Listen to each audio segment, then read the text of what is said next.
Olá, pessoal!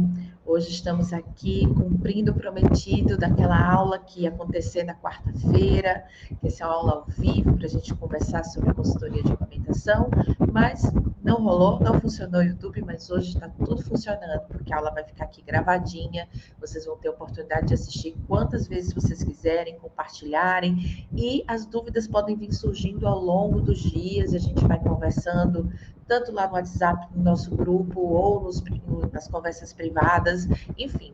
Vai ter tempo para a gente discutir, esclarecer tudo que tiver que esclarecer sobre a amamentação. Então, vamos embora falar o tema da aula que a gente ia ter na quarta-feira, que está acontecendo hoje, né? Eu escolhi esse tema porque ele tem a ver com a minha trajetória. Eu acho que todo mundo, quando começa a pensar em uma nova profissão, e quando essa profissão é vinculada à amamentação, é muito importante a gente compartilhar determinadas emoções, né? E para trabalhar com uma mulher grávida, puérpera, com recém-nascido, com o fenômeno do nascimento, eu acho que precisa ter uma dose bem expressiva de paixão por aquilo que se faz. Existem profissões mais técnicas, existem profissões que permitem um distanciamento emocional para que a gente consiga ter grandes êxitos, mas na humanização da assistência à saúde da mulher, à saúde do recém-nascido, a palavra paixão, ela tem um símbolo muito importante, porque é uma mola que nos impulsiona, nos leva para onde a gente quer chegar, quando a gente faz porque ama muito, porque gosta muito. Às vezes a paixão a gente nem reconhece como oportunidade profissional, né? Eu sempre gostei disso, será que isso pode se configurar uma profissão?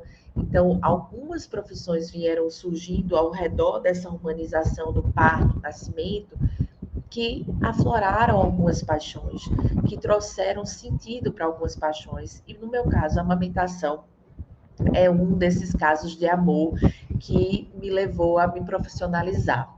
Então, vamos lá falar. Nosso tema de hoje é como transformar a paixão pela amamentação em uma nova profissão.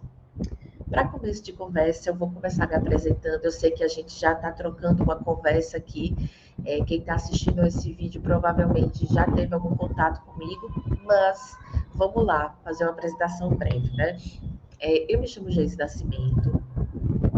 Hoje, a minha maior profissão é ser mãe de Miguel, uma criança de 2 anos e 10 meses. Mas antes de Miguel, eu tenho uma história bem longa em relação à minha carreira profissional.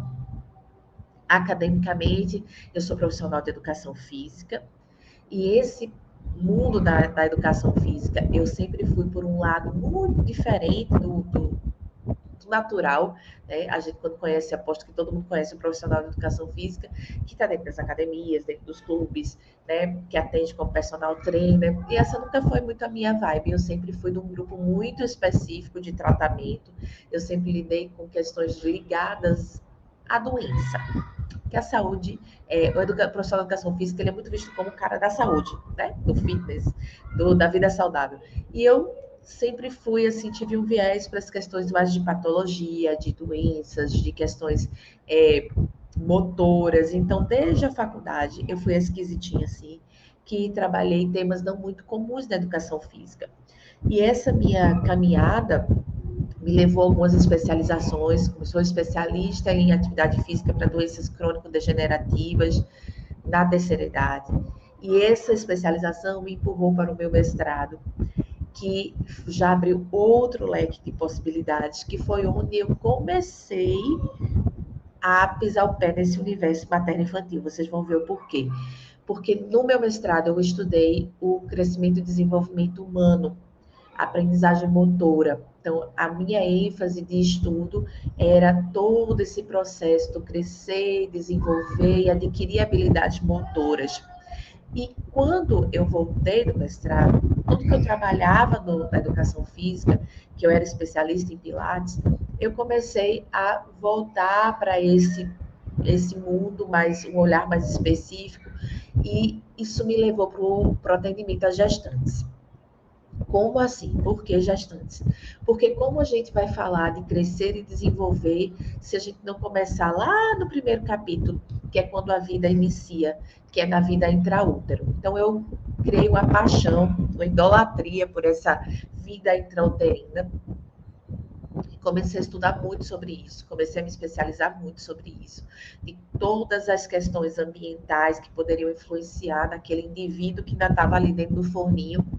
E essas disciplinas de crescimento e desenvolvimento humano e aprendizagem motora foram as disciplinas carro-chefes da minha vida como acadêmica. Né? Eu dou aula em faculdades particulares aqui em Recife, nessas disciplinas. E, como tudo na vida, todas as águas convergem para o mar, né? Eu comecei a focar esse meu olhar tão fortemente nas gestantes que aquelas minhas alunas do Pilates viraram todas buchudas, estavam todas grávidas. E eu comecei a atender somente grávidas. E essas grávidas que apareciam para mim no Pilates, elas já eram grávidas que tinham uma consciência desse processo, dessa dinâmica da gestação, diferente do que eu ouvia falar das minhas amigas, das pessoas próximas. Eram grávidas que já tinham acesso às informações que hoje a gente fica tentando disseminar ainda mais, que eram grávidas que traziam a vontade de parir de forma respeitosa e humanizada. E esses bate-papos começaram a me interessar. E eu comecei a abrir mais os meus ouvidinhos para aquele mundo. E aí a humanização me pegou de jeito. Me pegou num ponto onde era impossível eu fugir, porque juntou muitos valores que são muito importantes para mim, né? Valores de valorização da mulher, valores de feministas, valores políticos, valores de respeito à vida, de respeito em como aquelas pessoas poderiam chegar nesse mundo e dos corpos femininos, acima de qualquer coisa, né? Depois de entender a humanização do parto e do nascimento, eu fiquei assim, caramba, não dá para desver, não dá para esquecer. É um portal que depois que você passa, nada fica no lugar. Depois que você sabe o que são as violências obstétricas, o que é um atendimento com respeito baseado em evidências à mulher, quando você descobre essas políticas públicas que abraçam esse processo de nascer de uma forma amorosa e respeitosa, você não consegue mais enxergar o mundo da mesma forma. Você não consegue mais ficar alheio a ouvir que uma mulher sofreu uma manobra de Christelé, que uma mulher sofreu uma episiotomia, que uma criança nasceu e teve violência neonatal. Você não consegue mais ficar neutro diante dessa informação. E não querendo ser neutra, né? Fugindo totalmente da neutralidade. Quem me conhece, vocês que estão me conhecendo no curso, vocês vão ver que eu sou tudo menos neutra. Então, assim, quando eu tomei posse dessas informações, eu não tinha outro caminho a seguir. Eu tinha que me juntar a essas mulheres, a essas famílias que queriam que seus amores chegassem ao mundo com respeito e respeitando os corpos que estavam gestando. E me tornei doula.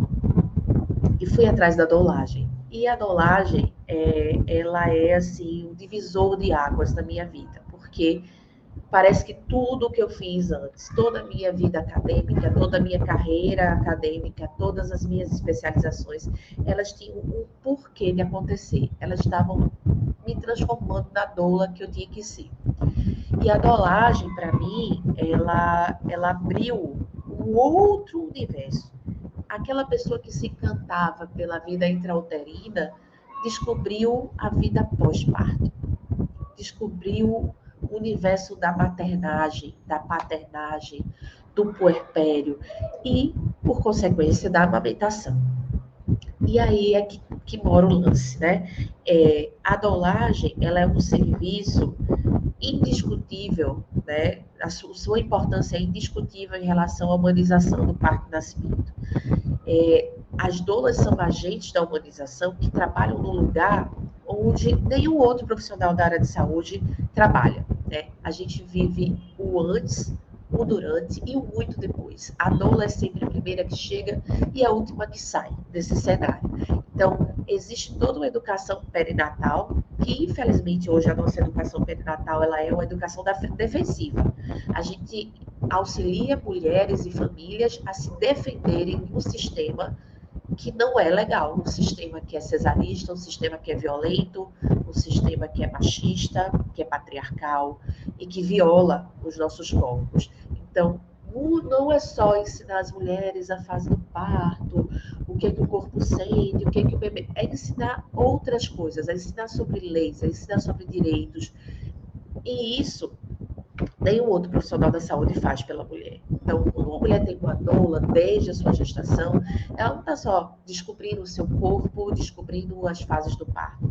Ela está descobrindo as durezas de ser uma gestante nesse cenário que a gente se encontra, sem fantasia, sem romance, sem floreio.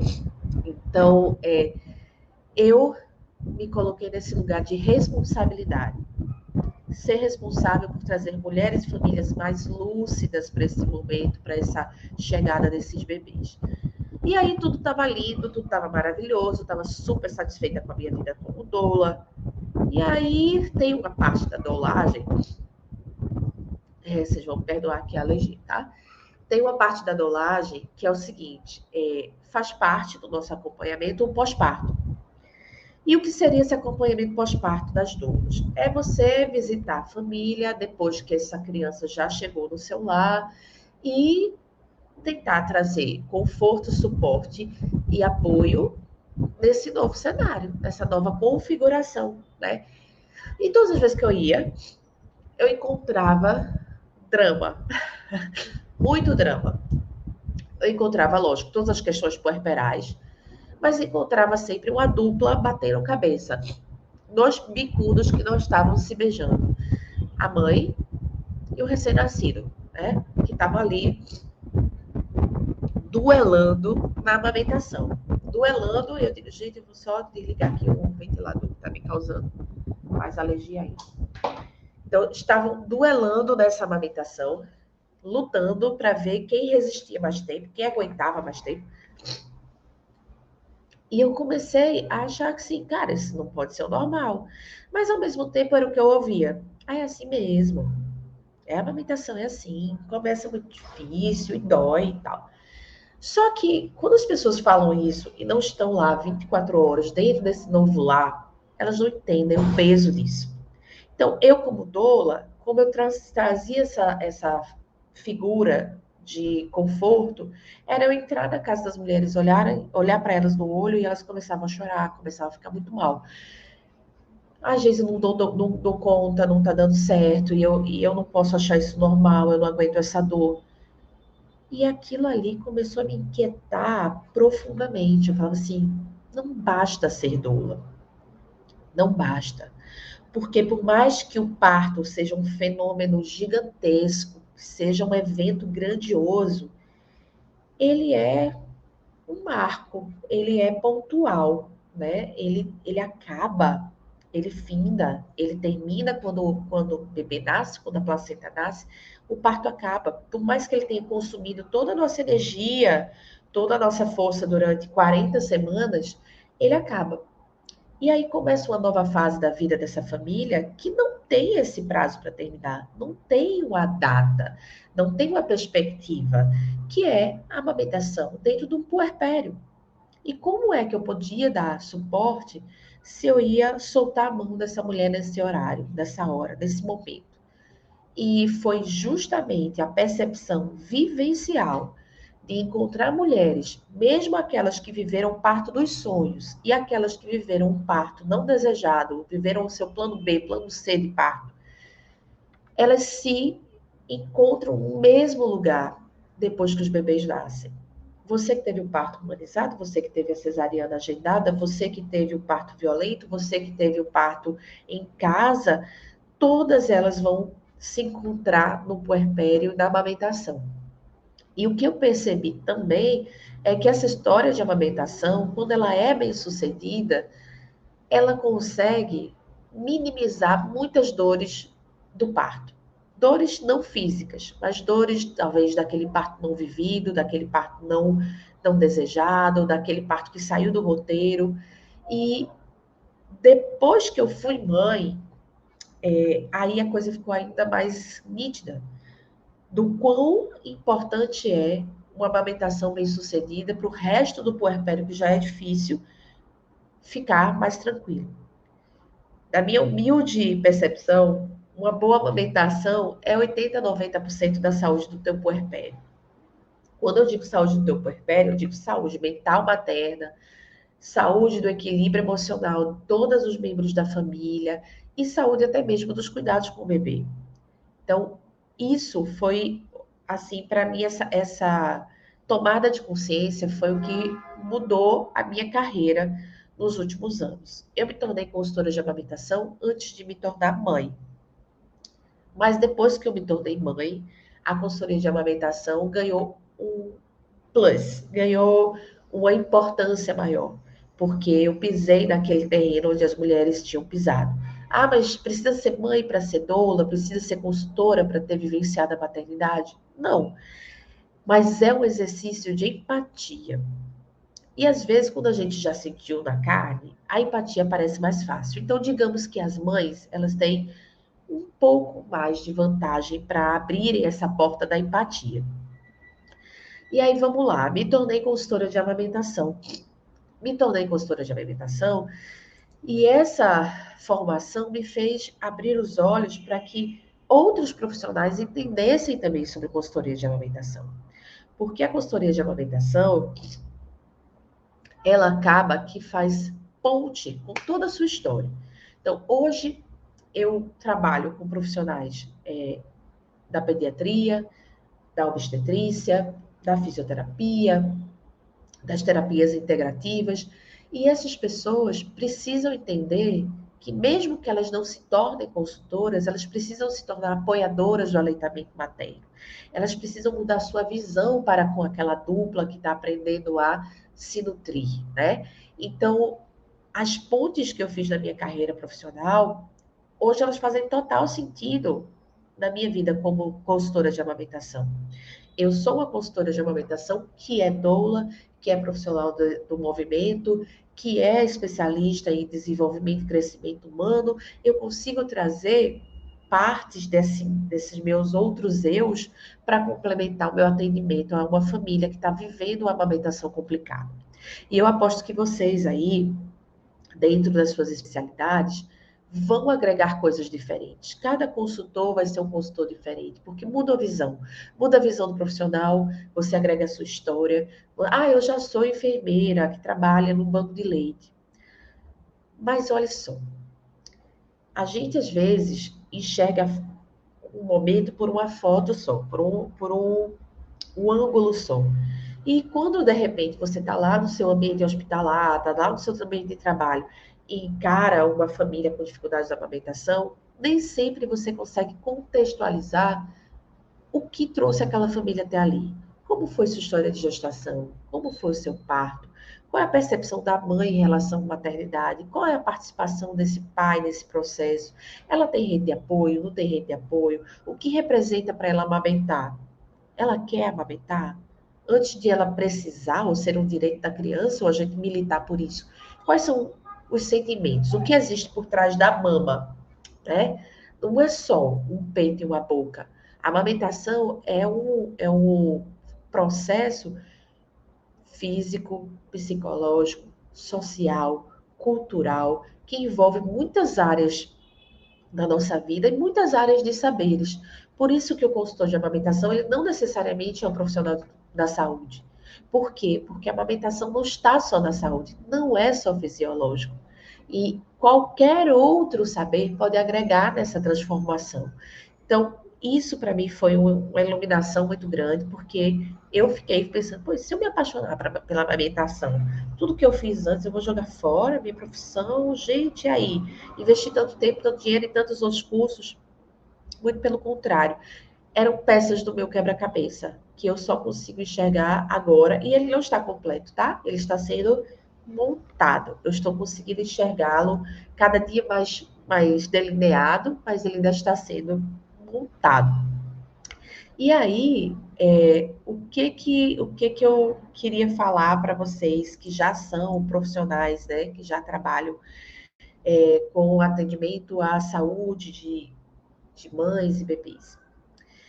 Existe vários lugares de atuação que a consultora de amamentação pode atuar. Né? A gente pode trabalhar no ambiente hospitalar, a gente pode trabalhar com as pessoas em casa, a gente pode atender antes mesmo dos bebês chegarem. Só que existe uma diferença de cuidados. Existe uma diferença de cuidados, principalmente para vocês que trabalham em ambiente hospitalar. Eu sei que a maioria das profissionais que são enfermeiras, que são técnicas de enfermagem, que são fisioterapeutas, que chegam, será que eu faço consultoria de amamentação? Ai, será? Porque eu já tenho alguma formação, eu vi alguma coisa na minha vida acadêmica. A gente sabe que a vida acadêmica é um pincelar, mas eu trabalho numa maternidade, então eu já tenho alguns cursos de capacitação. Qual é a grande diferença entre o que é oferecido como um suporte básico e um curso de consultoria de amamentação? No suporte básico, o atendimento àquela dupla, né, de mulher e recém-nascido, ela acontece numa fase da amamentação onde geralmente as maiores complicações ainda não aconteceram. Vamos lá para as indicações dentro do que o SUS preconiza, dentro do que as maternidades amigas da criança preconizam, entre o que deve acontecer desde a primeira hora de vida. Contato pele a pele, amamentação desde a primeira hora, diminuir a oferta de leites artificiais e bicos artificiais, a não ser, no caso das fórmulas, que seja estritamente necessário, estimular a mulher no aleitamento materno, indicar à mulher os períodos que ela deve trazer o bebê à mama, orientar contra posicionamento e pega. Isso aí está dentro do pacote básico. Dentro do que é esperado que essa mulher tenha esse suporte em qualquer maternidade que ela vá parir, seja pública, seja do SUS. É esperado que ela tenha esse suporte. Mas aí vamos lá. Quando a gente fala sobre isso, a gente tem que falar também que atrás de uma informação existe uma pessoa, existe toda a cultura daquela pessoa. Existem os mitos que talvez aquela pessoa não desconstruiu. E eu, como consultora de amamentação, enfrento o quê nos hospitais aqui da minha cidade? Muitos profissionais que alertam as mães em tom de, eu queria usar uma palavra mais leve, mas um tom de terrorismo. Olha, mãe, não deixa ele dormir muito, porque vai ficar hipoglicêmico. Olha, mãe, tem que mamar de 3 horas. Ó, arranca a roupa, deixa o bebê pelado, estimula assim, estimula assado. E olha o bebê mamando, e quando vê uma sucção bem forte, aí faz, olha, ele mama muito bem, e tá tudo certo. Eu vi uma boquinha de peixinho, um lábio que virou, ó, tá tudo ok. Aí a mãe disse que tá sentindo um desconforto. Aí é muito comum dos profissionais falarem, mas é assim mesmo, é o seu corpo se adaptando, daqui a pouco passa. O importante é ele ir no peito, o importante é ele ir no peito. E aquela mulher vai entrando naquele ciclo de dor e de responsabilidade, o menino no peito, enfim. 24, 48 horas depois, essa pessoa recebe alta. Aí a gente pula agora para as questões da fisiologia da mama. Bebê nasceu, até o quarto, quinto dia, a mama não vai mudar muita coisa. A mama não vai mudar de volume, a mama não vai mudar de aspecto, e aquela mulher tem que estar preparada e ciente de que ela está numa fase importantíssima, que é a produção de colostro. O colostro também precisa de muita informação, porque ele não é nem sempre aquele leite dourado, né? Ele pode se apresentar de outras formas, ele pode se apresentar translúcido, ele pode se apresentar muito pouquinho, em pequenas quantidades, e enfim. Se eu não tenho consciência da capacidade gástrica daquele bebê, da produção daquela mãe, do que é esperado daquela lactogênese, daquela formação do leite, eu posso cair em alguns mitos muito comuns. Ah, sua mama ainda está vazia. Ah, está saindo muito pouquinho. Até mesmo se eu não sei fazer a expressão da mama, eu posso apertar o mamilo e ver sair uma gotinha e achar que aquela mulher não tem leite algum. Mas beleza, eu fiz o meu papel, estimulei a amamentação durante os dias que aquela pessoa estava no hospital, durante os dias que ela estava sob meu cuidado, eu dei as orientações que a maternidade, que o espaço onde eu trabalho me mandam dar, que eu tenho que estimular a amamentação, que eu tenho que corrigir a pega, quantas vezes ela me chamar eu vou vir aqui, mas, fisiologicamente, justamente entre o período de alta, é que a grande transformação acontece. Lá na maternidade, a gente tem um bebê bem mais letárgico, que dorme muito, que tem intervalos maiores de um cochilo para o outro, que tem uma demanda menor estomacal, de uma mulher que está produzindo um leite, que tem menor volume mesmo de mama. Mas aí, quando ela chega em casa, quem bate na porta dela é uma coisa chamada apojadura, descida do leite. A mama muda, o aspecto, tamanho, produção. Lá do outro lado da dupla, o estômago do bebê aumenta a capacidade. E agora, posicionamento e pega dependem de uma biomecânica favorável. E essa biomecânica favorável de peito e boquinha depende de um manejo, depende de como eu faço para lidar com um peito que pode estar produzindo entre 800 a 1 litro ou mais de leite, e eu tenho, do outro lado, alguém com a capacidade estomacal que não vai passar dos 20 ml, pelo menos nesse terceiro, quarto dia. E aí o que acontece? Eu tenho mais do que ele precisa. E o que eu faço com esse excedente? Como é que eu manejo? Como é que eu deixo minha mama mais leve? Como é que eu mantenho a produção? Como é que eu não sinalizo para o meu cérebro que eu estou produzindo demais e que eu não preciso dessa produção toda? Como é que eu evito uma queda de produção? Como é que eu evito as grandes tretas? Nessa hora, a mulher vai olhar para o lado, não vai ter ninguém para ela chamar. Não vai ter botãozinho para ela apertar e vir uma enfermeira, vir uma técnica. Ela não vai ter o banco de leite na sala da casa dela. Ela não vai ter. Ela vai se encontrar no cenário que abate 90% ou mais das mulheres no Brasil, que é complicação da amamentação nos primeiros dias do bebê. Essa mama muito cheia, é fisiológico, vai acontecer. Todo mundo, com o bebê ou sem bebê no colo, a mama de quem gestou vai passar por isso. Vou ter como lidar com isso, sem conhecimento? Não vou.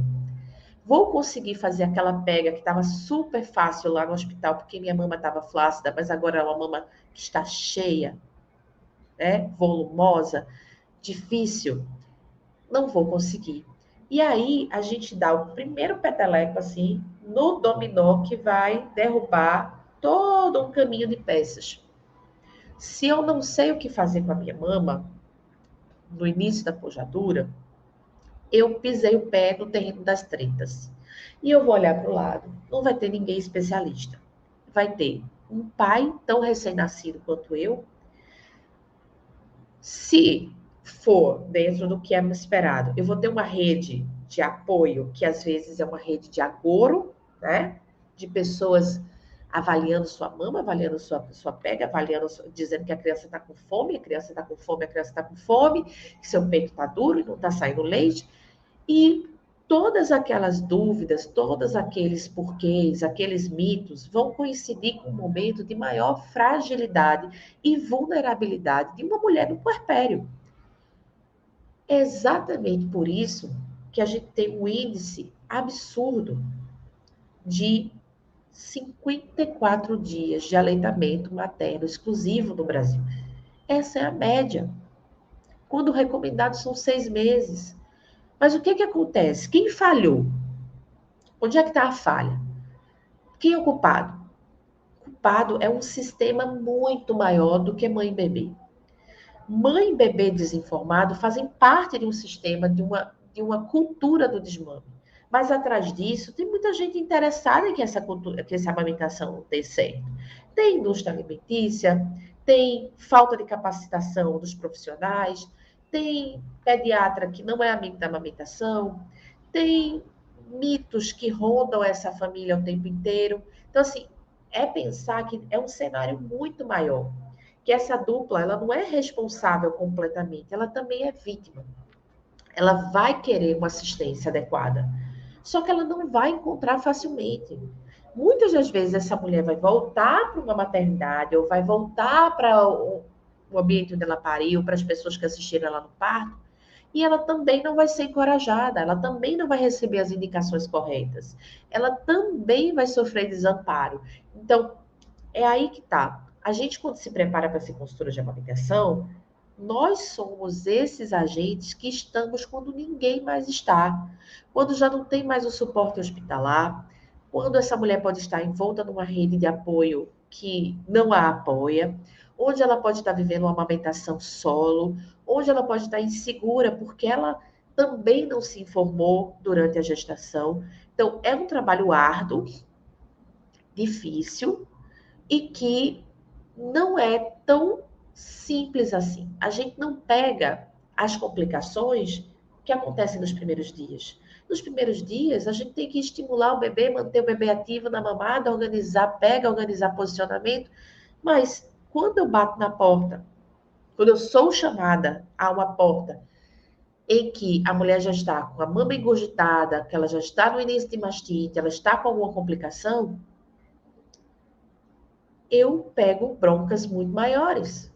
Mas é aquela coisa, nenhuma complicação começa grande, ela começa pequena.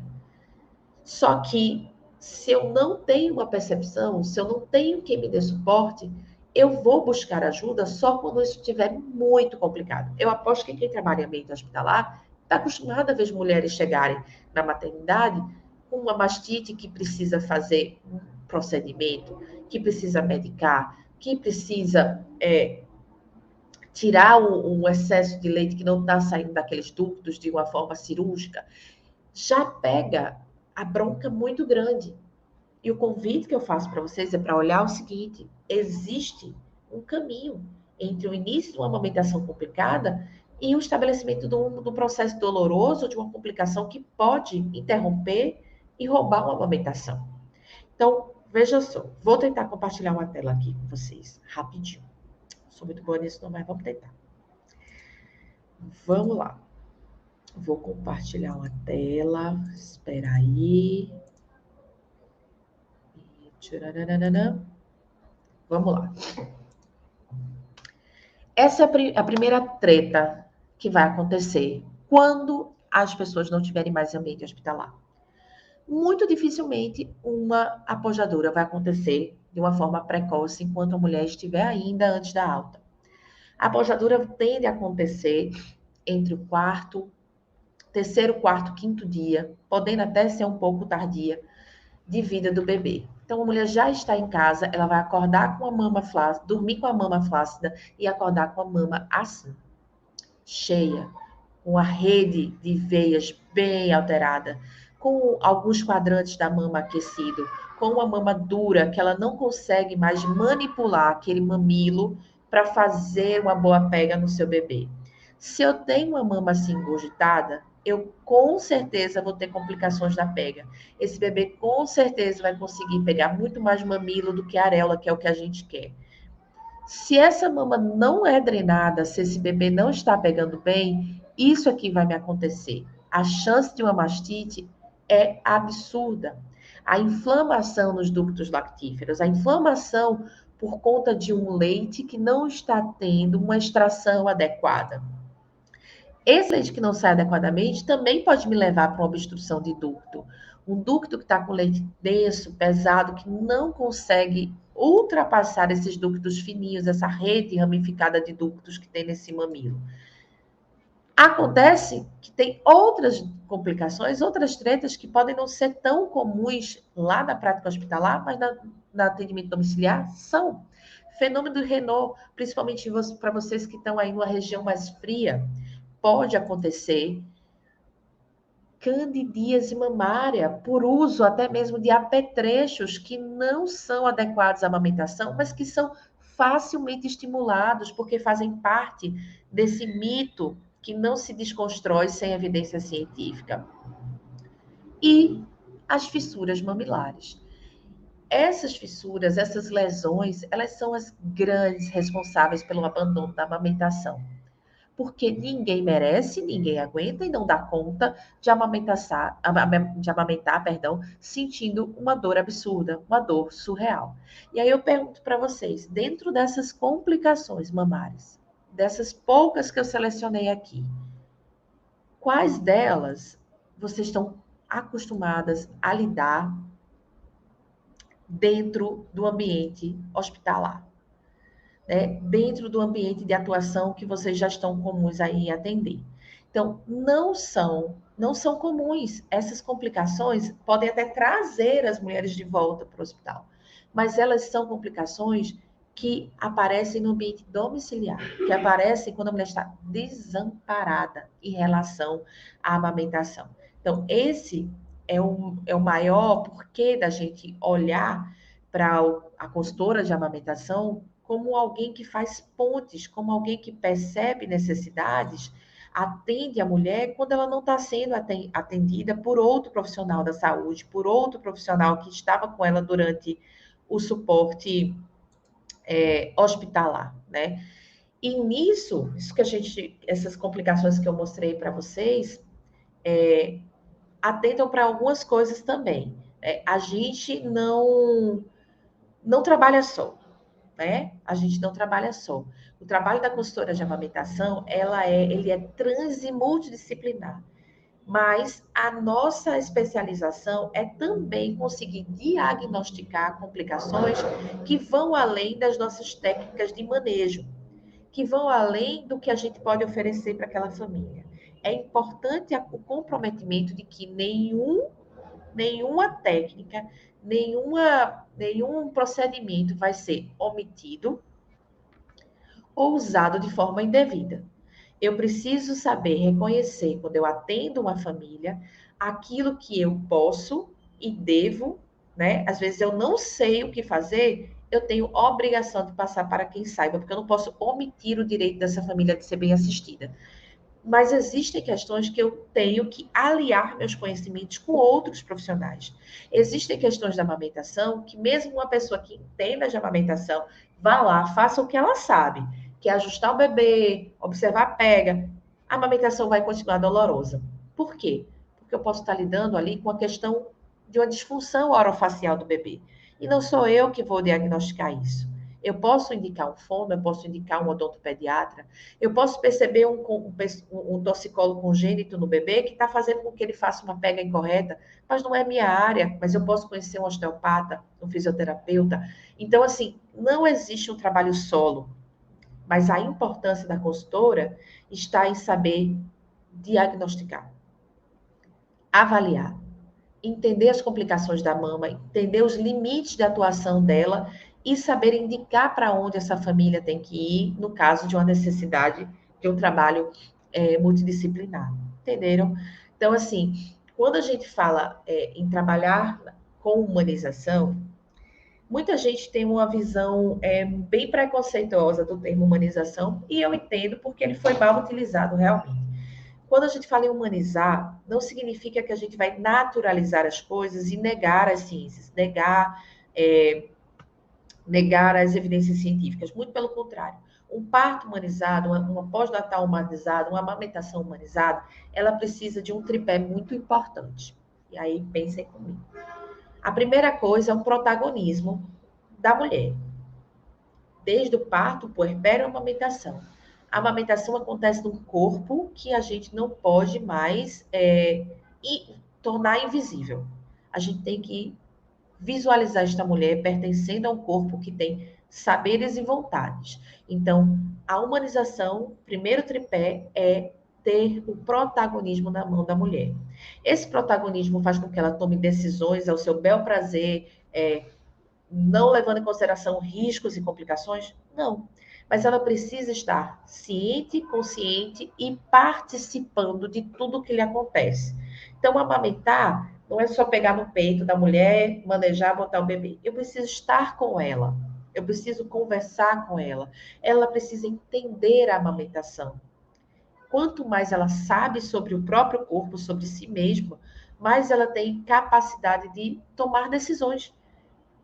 O outro tripé é a medicina e o atendimento baseado em evidências científicas. O que são as evidências? Evidências são comprovações vinculadas a estudos, onde mostram que determinados procedimentos são recomendados, não recomendados, ou são totalmente proibidos, ou que já não tem validade, que a gente já verifica dentro da população estudada que aquilo ali não teve nenhuma significância na mudança que era esperado. Por exemplo, Hoje, a gente tem evidências científicas sólidas de que o uso de bicos artificiais são os maiores causadores do desmame precoce, que podem confundir fluxo e sucção de um bebê. Hoje a gente tem bases sólidas científicas para contraindicar o uso disso. Não é mito, não é porque alguém falou, não é porque a minha tia usou no meu primo e ele mamou até os 6 anos que isso dá certo para todo mundo. É ter essa visão de que a gente consegue separar o joio do trigo, a gente consegue ouvir todas as questões culturais acerca de parto, nascimento, amamentação, mas a gente baseia as nossas intervenções numa medicina, numa área da saúde baseada em evidências científicas. E a outra questão, que transforma o tripé em algo fixo, né, em algo sustentável, firme, é saber que ninguém anda só. É a multidisciplinaridade. Para atender uma mulher bebê, eu preciso de todo mundo falando a mesma língua, mas cada um no seu quadrado, cada um usando o seu instrumento, como uma grande orquestra, né? O cara do trombone toca o trombone, o cara do piano toca piano, mas juntos a gente toca uma música só, a gente se sintoniza, né? Então, para dizer que a gente quer trabalhar com a amamentação, eu preciso primeiro entender o viés da humanização. Porque senão eu vou ser só uma técnica. E eu não estou dizendo isso diminuindo o termo técnico, não. Eu estou dizendo que quando a gente é só técnico, a gente só tem uma metodologia e uma forma de aplicar. Quando a gente faz um trabalho de humanização, eu uso essa minha técnica como ferramenta, mas eu amplio o meu olhar, eu acolho de outra forma a pessoa que chega até mim. Eu acolho respeitando sua voz, sua vontade, ouvindo a voz de outros profissionais, pensando no bem-estar, que às vezes não é o meu desejo, é o desejo do outro. É um trabalho difícil. Ah, mas eu quero amamentação. Mas você pode se deparar com uma mulher que não quer amamentar. Você pode ser consultora de uma mulher que não quer amamentar o filho desde a primeira hora. Mas ela não vai conseguir lidar com as complicações da mama, que são fisiológicas e inerentes ao processo de parir. Então, aquela mulher vai precisar de atendimento para diminuir a produção, para cessar a produção. Eu posso atender mulheres que tiveram a sua gestação pela adoção, foram mães por adoção, mas querem amamentar. Ah, isso não é contra o que eu acredito, mas você pode atender. Eu posso atender mulheres trans, eu posso atender homens trans, eu posso atender a amamentação fora da minha bolha de que é só pegar uma mãe e um bebê e juntar a boca com o peito. Então, a consultoria, ela, na humanização, ela é um olhar sem preconceitos, é um olhar da diversidade, é um olhar do respeito, da empatia, e que vai muito além dos cuidados básicos, muito além, né? E, ok, todo mundo está apaixonadinho, todo mundo já gostou aí da amamentação, espero que vocês já estejam brilhando os olhinhos, mas para uma família, quanto é que custa isso? Eu sempre digo assim, né? Como doula também, que os valores são coisas muito pessoais, mas existe uma diferença entre custo e valor, que todo mundo sabe. E lá, aquela mulher que está na gestação, ela tem vários gastos desnecessários, por exemplo, no seu enxoval. E talvez não dê tanta bola para a amamentação. Por quê? Porque ela caiu no primeiro mito de que isso seria uma coisa instintiva, que todo mundo sabe amamentar e que ela também, na hora que o bebê nascer, vai dar tudo certo. Quando a gente sai dessa visão limitada do instintivo, a gente cai numa amamentação real que nas primeiras horas da vida do bebê pode causar extremo desespero. Se a pessoa está esperando o leite jorrar e o peito só está produzindo colostro, ela já vai quebrar a confiança no seu processo. Se ela ouve uma criança chorar, ela não entende de esterogestação, ela não entende dos sinais do bebê, ela já vai achar que tudo é fome, que a criança é um buraco sem fundo. E aí ela vai meter fórmula e ela vai começar, ela vai se desesperar. Até a pessoa que não tem dinheiro para pagar uma consultora de amamentação, na hora que um filho recém-nascido chorar, ela vai dar um jeito e ela vai ali na farmácia comprar uma fórmula que custa em torno de R$ 50, uma mamadeira que custa em torno disso e promete coisas como anti-refluxo, anticólica e tudo mais. E isso vai ter um valor para ela, vai ter um custo, né? Vamos só, vê só comigo, faz uma conta aí, até botei isso no Instagram. Se a gente tem hoje em dia uma lata, por exemplo, de Aptamil Pro Futura 1, ele custa em torno de R$ 47, R$ 47,91. Só que uma coisa que ninguém diz para as mães que começam a colocar fórmula é que o bebê vai se alimentar de fórmula durante o primeiro ano de vida. Não é só naquela semana que ele está sem conseguir amamentar. Então, um bebê consome, em média, né, por dia, 1 litro de leite durante o primeiro ano de vida. Uma lata de fórmula, ela faz 400 gramas só. Ou seja, 400 litros. Uma lata faz em média 4 litros, perdão. E aí essa lata vai durar 4 dias. Se o bebê mama 1 litro por dia, a lata faz 4 litros, 1 litro. 1 litro por dia vai durar 4 dias, beleza. Só que o ano, meu bem, o ano tem 365 dias. Se eu dividir isso aí, né, pelos 4 dias que a lata dura, a lata vai durar, aí eu vou precisar pelo menos de umas 91 latas por ano. 91 latas por ano. Multiplicando pelo valor da lata, vou gastar aí uns 4.300 e poucos reais no primeiro ano de vida do bebê, de fórmula. Isso se for para os 2 anos, dobra, né? E assim vai a conta de padaria indo crescendo.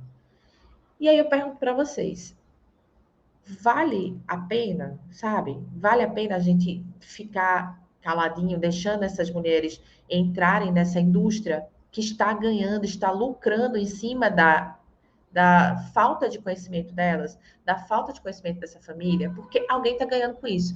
A Aptamil está ganhando pra caramba, a Nestlé está ganhando pra caramba, todas as aventes, todas as fabricantes de mamadeira, chupeta, tá todo mundo ganhando pra caramba. Quem não tá ganhando não é a humanidade, né? A gente está tendo crianças menos saudáveis, mulheres com histórias frustrantes de amamentação, e é nesse nicho aí que a gente entra, que a gente tem espaço para entrar. A gente tem espaço para entrar para falar da amamentação antes que os bebês cheguem no colo. A gente pode preparar e deixar uma família pronta para lutar pelo seu direito de amamentação, custando muito menos do que isso. O valor hoje, médio, de uma consultoria de amamentação, depende muito do que você faz, do seu pacote, do que você oferece nos seus serviços, mas, em geral, uma consultoria de complicação da amamentação custa em torno de R$ 150, R$ 200, depende. Eu não trabalho com uma única sessão, porque eu acho que a gente nunca resolve uma treta de amamentação numa única ida. Então, é comum que as consultoras de amamentação façam pacotes de atendimento, tipo 3 consultas, 2 consultas, mais acompanhamento virtual. É assim que eu trabalho também. Se eu for fazer uma consulta de amamentação com você, eu fico disponível com você para os próximos 7 dias para a gente se falar via Instagram ou via WhatsApp, enfim, por telefone, porque eu sei que não basta eu chegar lá, ajeitar o bebê, organizar e sair. O problema vai ser entre a minha informação e o quanto eles conseguiram absorver e o quanto eles estão conseguindo praticar. E para isso requer ajuste. E a gente precisa estar junto na hora desses ajustes. Então, minimamente eu faço 3 consultorias a cada família. E aí você faz suas contas. Hoje a gente está aqui nessa conversa porque vocês estão interessados no curso de formação. O curso de formação, ele é muito amplo em termos de ganhos financeiros. Vamos ser bem objetivos, né? Por quê? Porque eu hoje, dentro do meu pacote de serviços, o primeiro deles que eu ofereço é uma consultoria de pré-natal e amamentação. Então, uma consultora de amamentação, ela pode criar um portfólio de serviços, incluindo atendimentos desde a gestação. Eu faço uma consultoria de amamentação antes do bebê chegar, como um pré-natal, e esse pré-natal está vinculado a uma primeira consulta presencial, depende da forma como você quer trabalhar. Mas eu posso começar a atuar antes mesmo de fazer literalmente o manejo de mãe e bebê. Então, tem o pré-natal de amamentação, eu trabalho com as consultorias presenciais, com as consultorias online. Tanto é que já atendi ano passado 5 famílias aí da cidade de vocês, de Nova Friburgo, daqui, no meu cantinho, na minha cadeirinha em Recife. Posso fazer os atendimentos presenciais, e esses atendimentos presenciais, eles não são só dos primeiros dias, né? Acontece de lá na frente, quando a mulher começa a regular a mamada lá para o terceiro mês, aí o bebê está aparentando algum tipo de desconforto ou algum tipo de desinteresse para a mama, a gente pode fazer uma consultoria para ver o que está acontecendo, o que se perdeu aí no caminho. Com 4 meses, geralmente é o período de volta ao trabalho, então eu volto para essas famílias para fazer uma consultoria de como aumentar a produção, para aumentar o estoque, como ofertar esse leite de forma alternativa na ausência esporádica da mãe ou ao trabalho, ou porque ela precisa sair de casa alguns horários. Estou lá de volta. E aí a gente vai caminhando, chega a introdução alimentar. E agora, Geise, o que eu faço? Diminuo a demanda de leite, mantenho a amamentação exclusiva, saio ou não saio da livre demanda, consultoria de amamentação novamente.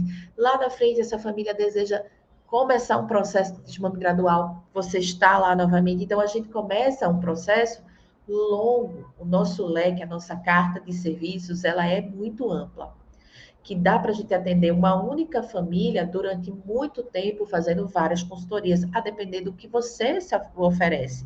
Então, um curso que lhe proporcione você atuar na amamentação, antes que ela de fato comece, até a hora que ela termine, ele te dá uma margem de atuação muito grande. E é o que a gente está levando para Friburgo, é o que a gente está querendo oferecer para vocês nessa formação. Uma formação de mais de 60 horas.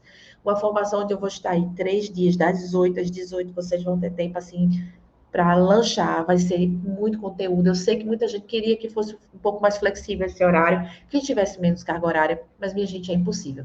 Se vocês olharem lá no cronograma, eu estou tentando passar o máximo, até porque esse cronograma está dentro das especificações para vocês futuramente, quem quiser ir para a certificação internacional, apresentar um curso que abrangeu todos os pré-requisitos necessários para você pleitear uma vaga na certificação internacional. Então, eu não poderia fazer um curso enxuto, sabe? Porque não é a nossa verdade, a gente quer realmente que vocês trabalhem com amamentação, que vocês se certifiquem internacionalmente no futuro, que vocês ampliem o leque de atuação de vocês. Então, vai estar a minha presença aí nesses 6 dias, comendo couro de manhã, de tarde, de noite. A gente vai até as 6 horas da noite, com muito conteúdo, muita prática, muita vivência, material didático, material para vocês pegarem, para vocês se inspirarem, para também trabalharem na consultoria de vocês, né? Vocês vão ter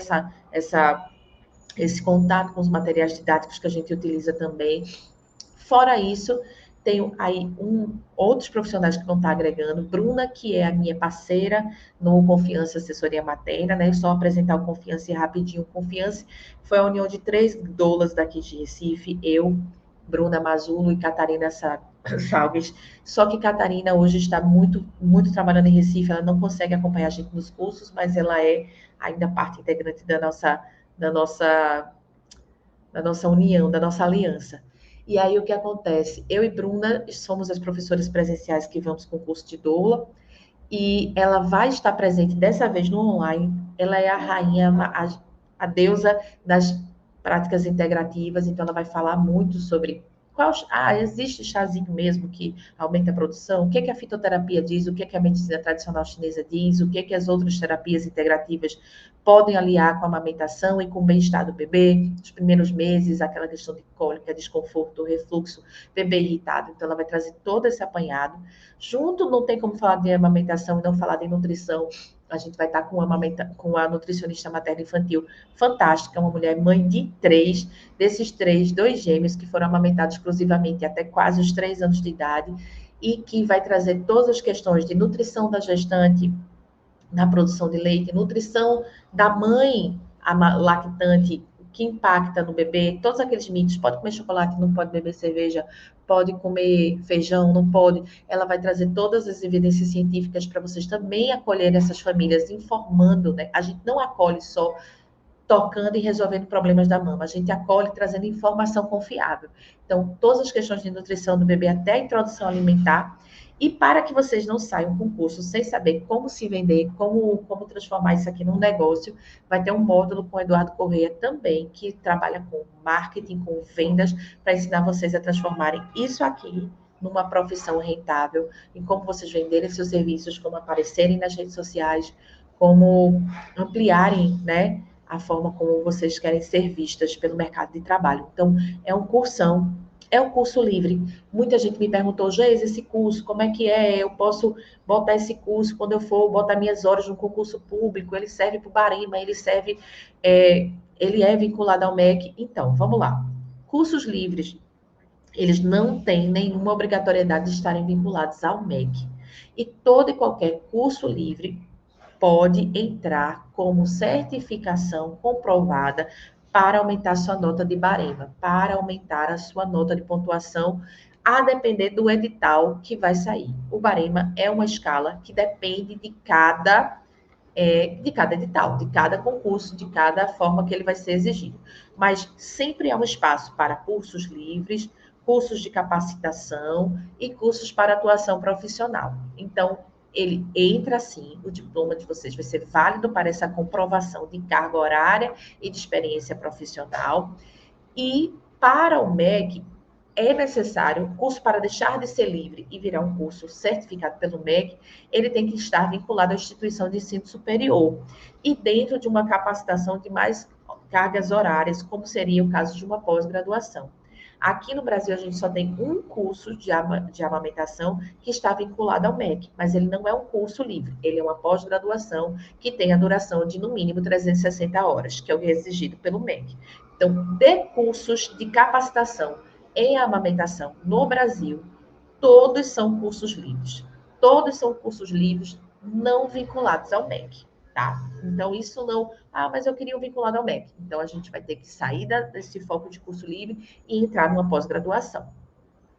Tá certo, minha gente? Enfim, eu queria terminar esse nosso encontro, né? Voltando ao tema principal da aula, que é transformar uma paixão em profissão. Realmente, para mim, eu sou uma apaixonada pela amamentação. Eu vibro a cada família que eu consigo auxiliar. Eu vibro quando uma mãe se nega a ofertar mamadeira, bicos artificiais, que entende o choro do seu bebê. Eu vibro a cada pai que entende a importância de ele saber fazer massagem, fazer ordenha, ofertar leite no copinho. Eu vibro com cada bebê que conseguiu chegar aos 6 meses só com o leitinho da mãe, porque isso é uma coisa que me deixa cheia de orgulho mesmo, sabe? Eu acho que não basta a gente querer transformar o mundo todo de uma hora para outra, mas eu me sinto uma grande transformadora quando eu consigo mudar a história de aleitamento materno de uma família. Quando eu consigo ver mães acreditarem no seu potencial, acreditarem nos seus corpos. É muito forte ver uma mulher olhar para um filho com 6 meses e saber que ela foi a única exclusiva fonte de nutrição, que além de colo, de acolhimento, de amor, ela foi alimento. E ela foi o melhor alimento que existe no mundo, né? O leite materno é o único alimento que é considerado o mais completo de toda a humanidade. É o único alimento que não tem comparação com nada fabricado. É um alimento que muda a cada mamada, é um alimento que entende as necessidades do bebê. Todas as latas de fórmula vão ter aqueles componentes invariáveis e a amamentação proporciona uma comunicação em que se o meu bebê está doente, se está com dor, eu produzo um alimento analgésico, eu produzo alimentos antitérmicos, eu produzo alimentos com maior teor de carga imunológica, eu consigo hidratar quando meu bebê está precisando de hidratação, eu preciso mandar leites mais gordurosos quando meu bebê está em desnutrição. Nenhuma mamada é igual à outra, nenhum leite é igual ao outro, porque esse processo trabalha em sinergia com o que está acontecendo com mãe e com bebê. E isso, cara, isso é de brilhar os olhinhos, né?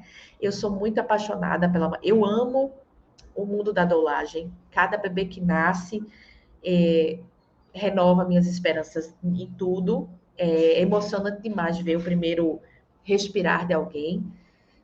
Mas eu confesso que ver essa criança crescer ao redor de um seio materno e ver essa mulher trabalhar a sua fé, né? Hoje mesmo eu fiz uma consultoria online falando com uma mãe isso, e ela me disse isso: Geise, você tem razão, toda hora ele exercita a minha fé. Porque lá na mamadeira a gente sabe exatamente o que tem dentro, o volume. Quando o bebê mama, a gente vê a quantidade de ml. E a amamentação não. A amamentação, independente da sua religião, é trabalhar a fé no outro, a fé no corpo feminino, a fé na natureza. Porque o meu peito não vai ficar transparente, meu bebê não vai dizer para mim o quanto ele mamou. Eu vou ter capacidades, vou ter parâmetros objetivos e subjetivos de entender se aquela mamada é efetiva, eficaz. Mas vai depender da minha fé, vai depender de eu acreditar no meu processo. A formação, a produção do leite, ela não é só mecânica, ela é um hormonal e do hormonal de um lugar do cérebro que depende que a gente acredite, depende que a gente se conecte. Não é só bebê no peito, é todo um coquetel de hormônios, é toda uma atmosfera para que essa mulher consiga ser mãe nutriz. Então, é de fato a minha grande paixão. Eu não consigo viver sem falar de amamentação. Eu não consigo olhar na rua uma mulher amamentando e já não ficar assim doida querendo ir lá. Se eu percebo algum erro na pega, se é o que eu já quero me meter. Então, assim, eu tenho certeza que se vocês estão aqui, se vocês assistiram essa aula até agora, a gente tem essa paixão em comum. Eu tenho certeza que tem. E mesmo que você não vá virar uma consultora de amamentação, né? Fora do que você já faz. Não, eu tenho um emprego público, eu já sou concursado, ou eu já trabalho aqui. Mas eu tenho certeza que vai mudar a sua prática. Vai mudar o seu olhar. Você não vai mais só enxergar de uma forma técnica, você vai conseguir ampliar esse teu olhar. E quem estiver sendo olhado por você vai perceber isso e o reconhecimento vai vir, né? E é isso que a gente espera mesmo, que as famílias lembrem desse processo de uma forma bacana, que todas as memórias de parto, nascimento e amamentação sejam memórias positivas, memórias boas de serem revisitadas ao longo da vida, né? Então é isso, gente. É paixão. Eu transformei minha paixão em profissão. E se você é apaixonada aí também, eu convido para darmos as mãos, porque quanto mais consultoras, mais famílias vivendo aleitamento materno, mais mulheres acreditando no seu potencial, e a gente muda essa sociedade aos pouquinhos, né? A gente mudando uma história de amamentação por vez, a gente já vai fazer grandes impactos aí no futuro da humanidade. É isso, gente. Estou lá no grupo, estou disponível no WhatsApp, vocês têm meu contato, qualquer dúvida é só falar, qualquer coisa que queiram esclarecer, além do que eu falei aqui da amamentação do curso, vocês entrem em contato, viu? Adoro criar, adoro conversar, adoro trocas. Toda troca deixa a gente rico, né? Eu não canso de falar isso. Vamos trocar, tá bom? Um cheiro, fiquem com Deus e até a próxima.